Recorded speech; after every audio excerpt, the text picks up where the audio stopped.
You would risk your race's extinction. The threat of it makes me dangerous. You evoke pity, not fear. They ask you how you are, you just have to say that you're fine when you're not really fine, but you just can't get into it because they would never understand.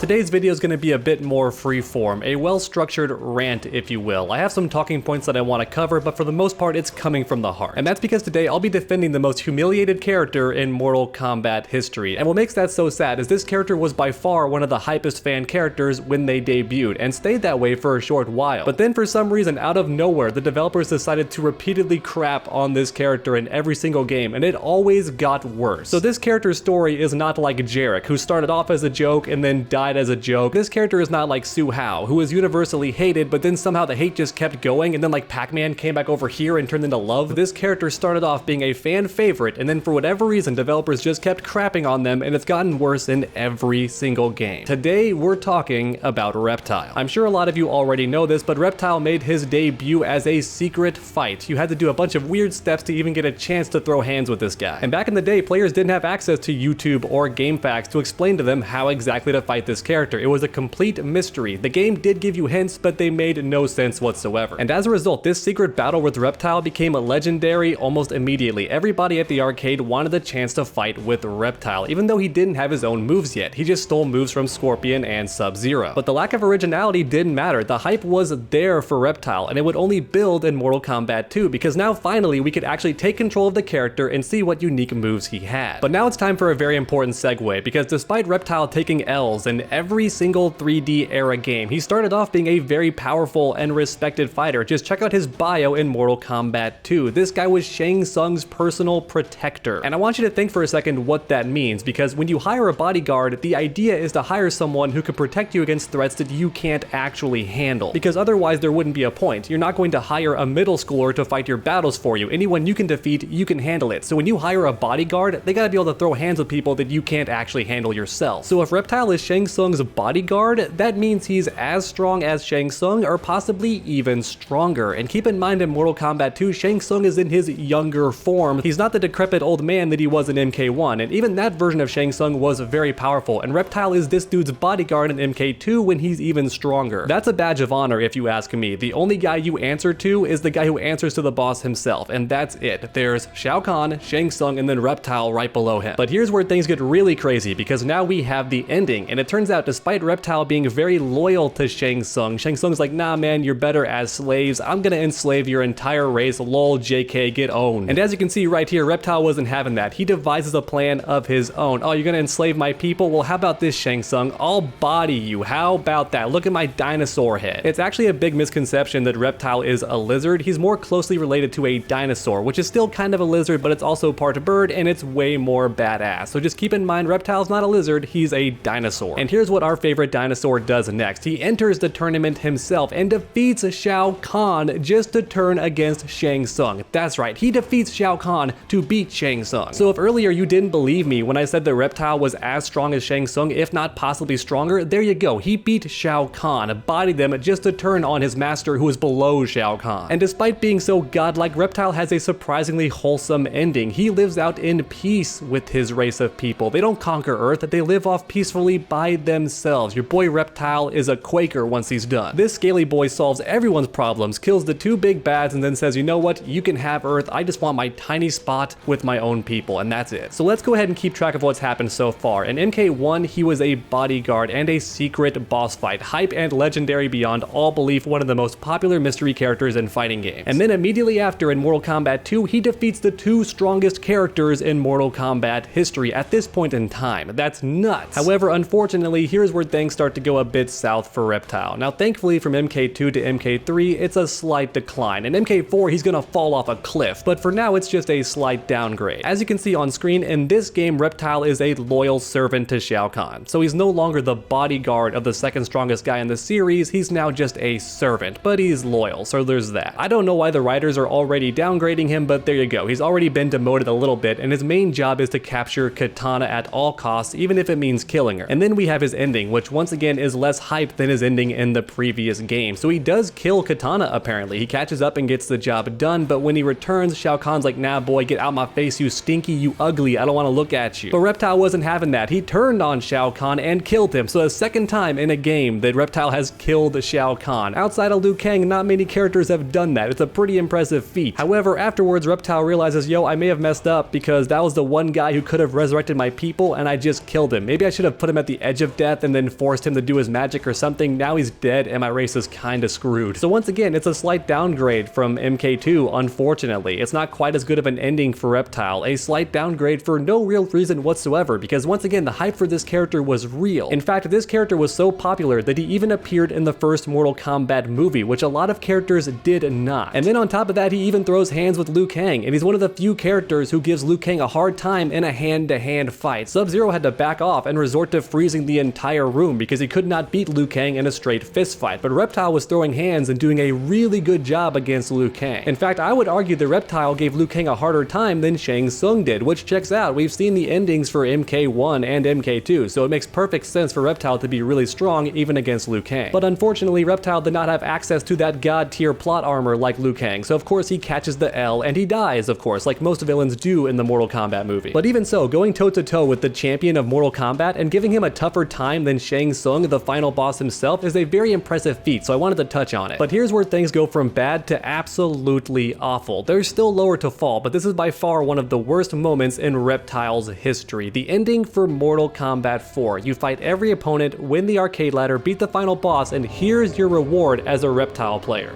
Quan Chi, I have served our Lord Shinnok well in the destruction of Earth's warriors. Yes, we are most appreciative of your efforts. Now I wish to return in time to my home world before it was destroyed at the hands of Shao Kahn. So right away, your boy Reptile is taking a knee. That's already not a good look. You beat every character in the arcade ladder, which should mean your character is the strongest, but not. Canonically, he's taking a knee. He is begging. The character you played as is begging. He's asking Elmer Fudd to please return him to a time where his people were alive. So don't even revive him. He knows that's not possible for him. Just send him back in time so he can live out the glory days. Oh my goodness, like a boomer. He wants to go back in time to where things were better. Shinnok alone has the power to grant me this wish. You dare make such an impetuous request from your lord and master? It is a simple request for Getting one of disrespected by Elmer Fudd too. It is also not worth his attention.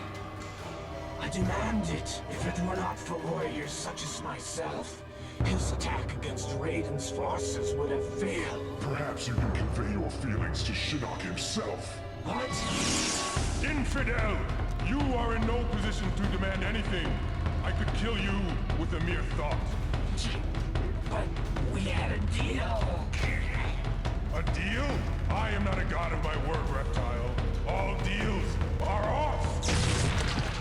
And there it is. That's your reward for working so hard to beat the entire arcade ladder as Reptile. Your character dies and you get to watch. And don't get me wrong, there are several villains who die in their own endings for this game, but at the very least they get some kind of showing. Like Baraka is defiant and talks smack to Quan Chi, even kills one of his clones. He does something, looks cool for a split second. But not your boy Reptile. He starts off the cutscene on his knees, being subservient to Elmer Fudd, and then gets picked up by his neck like a baby kitten by the final boss that you already beat, but then he gets killed by him in the cutscene. The disrespect from these game developers, my god. Like I said earlier, Reptile falls off a cliff, but believe it or not, he hits the ground and still has further down to go. He starts digging. The man's digging below rock bottom, you'll see. Next up, we have Deadly Alliance, a game infamous for its design of Reptile. I'll be honest, I kinda enjoy the novelty of it. I'm glad that Reptile does not look this way in future games, but I think it's kinda cool how for at least one game, he looked like Lizard from the Spider-Man comics.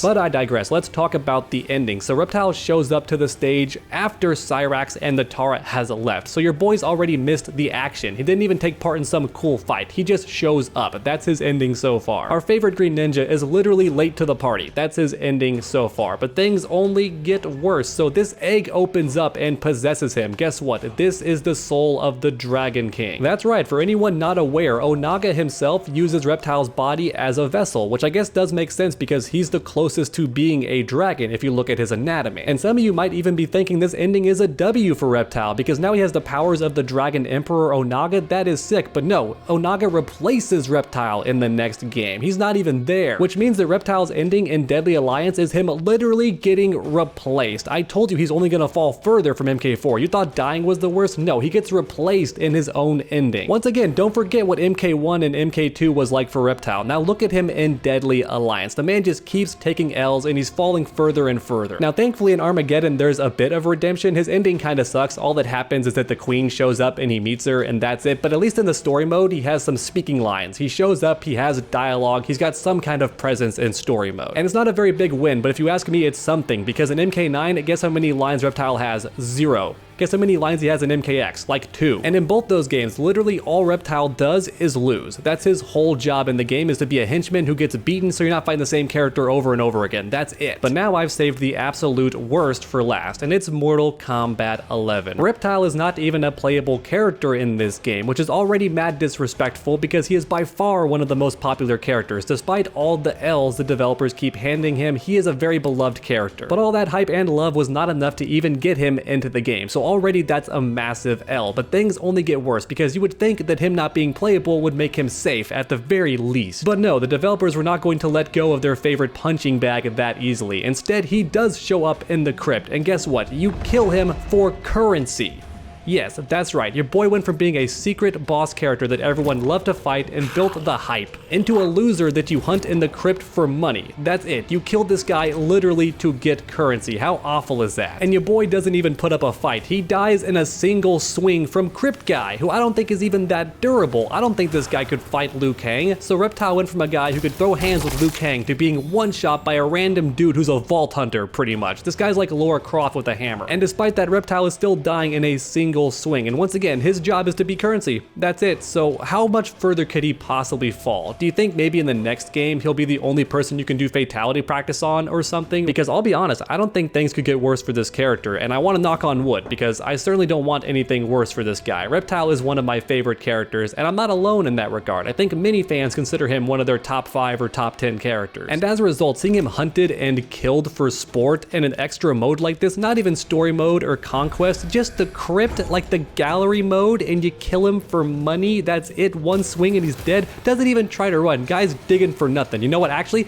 he's digging for his former glory. That's what he's doing, and then you just kill him in one shot. Now some might argue that Ermac got it worse because he dies, but you know what, I say death is a freedom because Reptile dies over and over again. He never gets to escape that hell. Our favorite dinosaur is going to be hunted forever as currency until the next game comes out, and he doesn't even get a new design. At least Ermac got some new threads in Mortal Kombat 11, but not Reptile. That man is forced to wear his hand-me-downs from the previous game, doesn't even get new clothes. I dare you to comment down below any character who has been more humiliated than Reptile. And then while you're down there, make sure to leave a like if you enjoyed the video. It really does help my channel out a ton. And then keep that combo going by subscribing and ringing that bell. That way you never miss a future video. Make sure to come back next time, and as always, stay underdogs.